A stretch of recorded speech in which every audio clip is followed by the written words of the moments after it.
Saya tidak peduli siapapun Anda. Anda pernah bermaksiat, Anda pernah berbuat salah. Kita manusia yang tidak luput dari dosa. Tapi saya ingin berikan tawaran dari Al-Quranul Karim. Quran surah keempat An-Nisa ayat 100, posisi paling kiri sebelah bawah. Pernah ada orang berbuat maksiat yang tak terlukiskan. Ada seorang yang pernah bunuh orang. Bunuhnya bukan 1, 2, 100 orang. Tak terlukiskan bilangannya. Kriminalitas tidak perlu diukur karena Anda akan lelah menghitungnya. Ketika Allah berkenan memberikan hidayah kepadanya, Masya Allah. Dan hidayah selalu terbuka pada siapapun sepanjang ia mau mengambilnya sebelum nyawa sampai di kerongkongannya. Tiba-tiba datang ia pada seorang alim dan berkata, saya ingin berubah. Alim ini kemudian menyampaikan pada orang dimaksud, Anda bukan berarti tidak bisa menjadi orang baik. Hanya Anda tinggal di lingkungan yang tidak mendukung Anda jadi baik. Keluarlah dulu dari tempat itu. Pergilah ke majlis ilmu si fulan, tempatnya ada di sana. Datang ke sana, belajarlah, dan Allah akan bimbing Anda berubah dari keburukan menjadi orang yang terbaik. Didengarlah nasihat alim ini.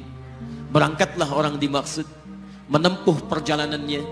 Tiba-tiba Masya Allah, belum sampai ke tujuan, di pertengahan jalan, konon disebutkan lebih sejengkal, tiba-tiba maut datang menjemputnya. Thumma yudrikul maut. Apa yang terjadi? Langkahnya dihitung sebagai ibadah. Dalam terapnya dia beristighfar, tobat kepada Allah subhanahu wa ta'ala.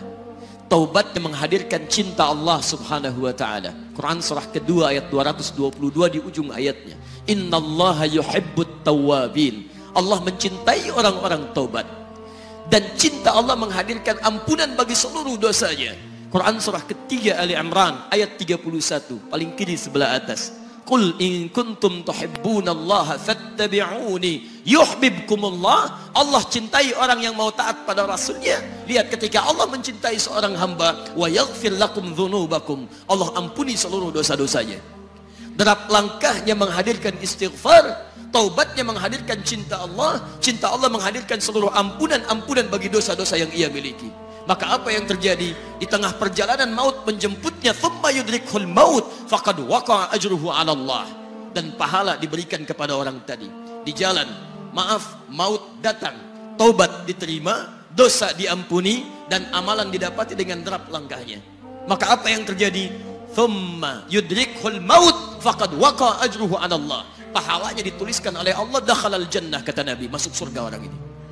Anda bisa bayangkan, pernah bunuh orang 100 orang, mabuk tak terlukiskan, kriminalitas tak perlu dihitung. Ketika dia mau bertobat, datang ke majlis ilmu, Masya Allah, meninggal di tengah jalan, kata Nabi, dakhalal jannah. Bertobat diampuni dosanya, derap langkahnya ada pahalanya, dakhalal jannah.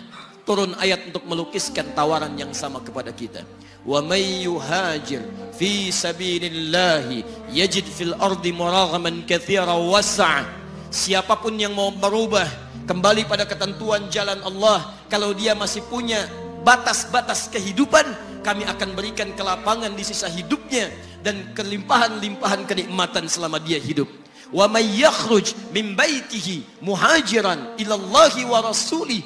Namun bila ada di antara mereka baru ingin berhijrah, ingin berubah jadi lebih baik dalam pandangan Allah dan Rasulnya, tiba-tiba thumma yudrikul maut, baru keluar dari tempat dia tinggal, belum sampai ke tempat dia belajar, datang maut menjemputnya. Faqad waqa'a ajruhu 'ala Allah. Kami terima semua amalnya, kami ampuni dosa-dosanya, dan kami tuliskan namanya di dalam surga. Bila 100 orang saja yang pernah dibunuh oleh orang ini, pernah bunuh 100 orang, mabuk tak terlukiskan, kriminalitas tak terhitung, mau berangkat ke majlis ilmu, tak sampai ke majlisnya, meninggal dia, bisa masuk surga. Masa Anda yang tidak pernah bunuh orang? Ada yang pernah bunuh orang di sini? Boleh angkat tangan? Ada polisi di sini, langsung saya sampaikan insyaallah. Anda gak pernah bunuh orang, Anda tidak pernah mabuk, Anda tidak pernah berbuat kriminalitas seperti orang dulu. Salah, wajar, tapi pintu tobat terbuka untuk kita semua.